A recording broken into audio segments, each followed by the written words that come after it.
Mr. Banks was in trouble.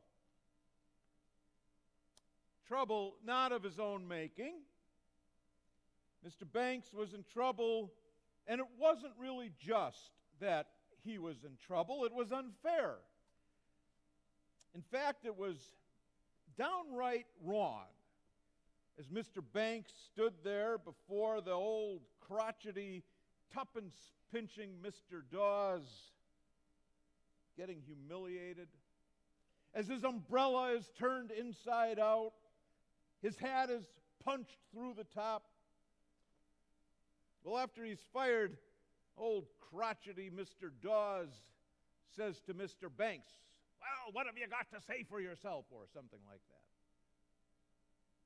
At first he has nothing to say, but then as he's standing there humiliated, the flower having been ripped from his lapel, it comes to him.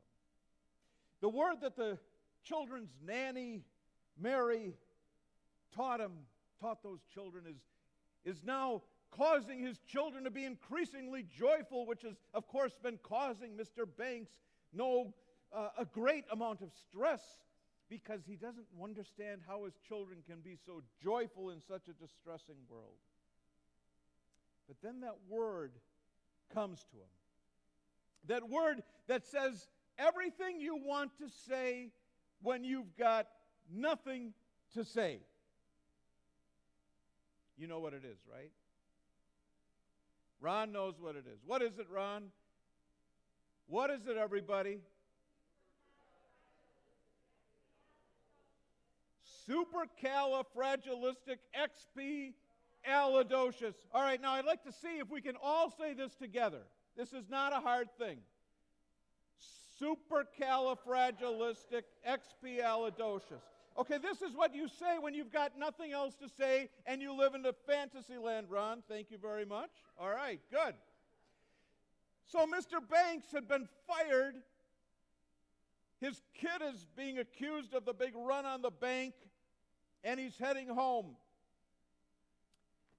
His family doesn't know where he is, so the police officer is on the phone to the headquarters, and the maids are lined up, and Mrs. Banks is scurrying around, and they're trying to figure out where Mr. Banks is, and suddenly he shows up. And he shows up with a kite. And he takes the children outside, and they start to sing, of course. I have to tell you one thing. Here's the thing. There's this person I know. We were talking. I don't think I've told this story here before, but if I have, it's still a good story. So we're talking about the musicals, and I say, the people that are around the table say how much we enjoy this musical or that musical, and somehow we're talking about the sound of music. We get to that. The hills are alive, blah, blah, blah. So anyway, we're singing this song, and the person said, and we say to him, "Have you ever, you know what we're talking about, right?" He said, "No, I have no idea what you've never seen the sound of music?" And he said, "No, I've never seen the sound of." I said, "Well, what kind of parents did you have?" And they didn't watch the Sound of Music growing up. And I said, well, he said, "I don't even like musicals." I said, "Why don't you like musicals?" And he said, "Well, because how would the people know those words and that melody when they walk out the door?" And I looked at him like dumbfounded, because, you see, it's fantasy, right? This is the way the world should be, that we walk out the door and we say, "Let's go fly a kite." You know that, right? "Let's go fly a kite." You want to sing that? Should we sing it a little bit? We can sing a little bit of it, right? It's "Let's go fly a kite up to the highest height." Ready? Let's go fly a kite up to the highest height. Let's go fly a kite.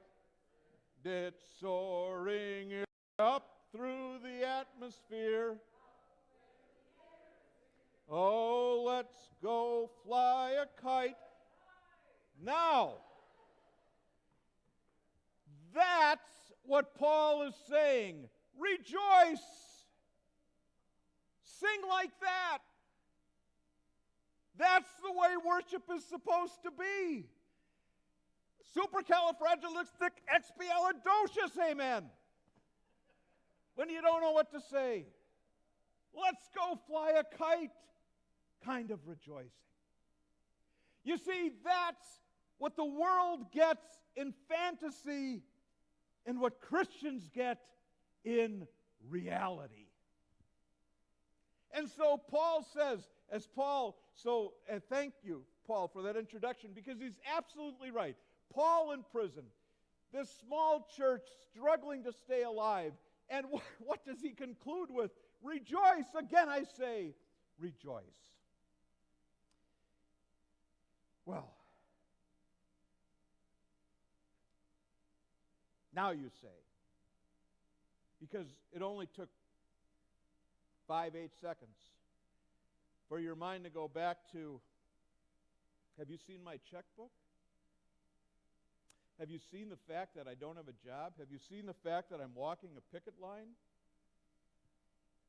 Have you seen my latest medical report? Do you know that I just lost a loved one? Do you know that my daughter had a baby and she's far away? How can I rejoice? I know that. Paul knows that. Jesus knows that. Jesus knows the struggles that we have. So Jesus isn't saying pretend that it doesn't exist. This isn't fantasy. This isn't Mary Poppins. This is reality. This is Jesus. Rejoice because the Lord is near. The Lord is near as you try to balance the unbalanceable checkbook. The Lord is near as the doctor gives you the report. The Lord is near as you cry yourself to sleep at night in loneliness, in the sense of loss. The Lord is near. Rejoice. Rejoice. Again, I say, rejoice. God knows we're not always going to have a smile on our face. That's not the kind of rejoicing that Paul is talking about. Sometimes there ought to be a smile on your face, especially when you're worshiping. But not always. That's not what it's talking about. The world can do that. But Christians have a different kind of smile. And I love the phrase that comes from one of the commentators, that peace is God's smile in our heart. Peace is God's smile in our heart. You see, sometimes in the midst of the distress, even when we cannot put a smile on our face, God knows that sometimes in those times, especially in a long season of waiting, we need to hear a child sing, maybe as we'll hear next week, or as you've heard before. Happy birthday, Jesus. I'm so glad it's Christmas. Da-da-da-da-da-dum, da-da-da-da-da-dum. Sometimes you just need to remember that Jesus is coming near. All the carols and bells,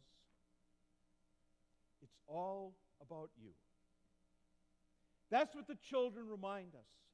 And that's what Paul reminds us, that the Lord is near, that it's all about Jesus. That's why people sell their homes and quit their jobs to go teach refugees English. Because somebody needs to tell them the Lord is near. So, maybe you're saying, well, I'm not doing that. I understand that. But here's a story from Facebook. A little old lady pulls up and parks in front of our house. This is nothing unusual, the writer writes, as we live across from a park in Lake Michigan. But this lady came up to the front door. When my husband answered the door, she asked him if he put up the Christmas lights. At first he thought she was recruiting him to put up her lights. He told her, no, these are my wife's lights. So the driver says that she lives up the street and drives by every day. Our Christmas lights bring her joy, she tells him. Joy to the world. The Lord has come. Spread the light in the darkness. in the lights you put on the house, in the lights you put on your tree, remember, you're saying to the world, the Lord is near. Follow the light. Peace is the smile of God reflected in the soul of the believer. In your soul, you can find peace when the world says there will be no peace. Because the peace of God, it is no peace unless it is a peace that lives in your heart. So pray for this, my friends, the marvelous peace of God. The source of peace is the nearness of Jesus, God smiling in your heart, having that knowledge of the only truth that matters, that Jesus is nearer than flesh to our fingernails, as someone else wrote. I love that phrase because I think it teaches us such an important truth about Jesus. Now, I'm not suggesting that we start living fantasy lives. I'm not suggesting you walk around, with a smile plastered on your face. I'm not suggesting you, carry one of those bags around and think that things are going to pop out of the bottomless bag of Mary Poppins. I know that doesn't happen in real life. And God isn't fantasy either. But God does miracles. Some of you are living testimony to the miracles of God. If you will take Paul's step to peace, you will experience not only peace, but you will know joy. You will then be able to truly rejoice. The source of our Christian joy is not our circumstances. That's the important thing. It's not whether you're in prison. It's not the state of your checkbook. It's not the state of your job. It's not the state of your health. It's not the state of your relationship. All of those things are important to you. Therefore, they're important to God. Pray about them, Paul says. But also be gentle with everyone. So here are these 3 simple steps to peace that will bring joy to your life. Paul says, here are the things. 1, rejoice. 2, be gentle with everyone. The word that is there is, if you look at 5 different translations, you'll probably see 5 different words. But the word means like, be big-hearted. Don't hold against somebody the wrongs they've done to you. Be big-hearted. Let somebody know that you love them when no one else loves them. Give them that joy. Let them know that even when Mr. Dawes is humiliating Mr. Banks, there still is a smile in Mr. Banks' heart that works its way out. That can be your life in reality. I think about that big-heartedness, and I think about another Christmas show you'll watch this season. So when you think about it now, you can give it a little religious application. Here it is. You know about the Grinch, right? The Grinch who finally discovers the meaning of Christmas, right? And then the narrator says, and what happened then? Well, in Whoville, they say, that the Grinch's small heart grew 3 sizes that day, and then the true meaning of Christmas came through, and the Grinch found the strength of 10 Grinches plus 2. Let your heart grow 3 sizes, and you will have the strength of 10 of you, plus Jesus, plus the Spirit, plus the Father. You see, the joy of Christ is filling you to make your heart grow so that you can be gentle and big-hearted to all. Let your big heart be evident in your house, in your workplace, when you're standing in line for some old guy like me to find correct change while you hold a big stack of packages in your arms. Be gentle. The Lord is near. And pray. Give over your anxiety to the Lord with your prayers. When you're standing there wrapping yet another gift, when you really want to be watching a television show or going to bed or whatever else you'd like to do, when you're wrapping those gifts, put in your mind a picture of the joy of the recipient's face as they're unwrapping your hard work. Tearing through the paper you carefully taped together, picture their eyes lighting up and their voice saying, "How did you know?" You see, pray that your anxiety can be replaced with joy. Joy to the world. The Lord has come. Spread the light. In the darkness, let that light shine in all you do. So, friends, rejoice. The Lord is near. Be gentle. The Lord is near. Remove your anxiety with prayer. The Lord is near.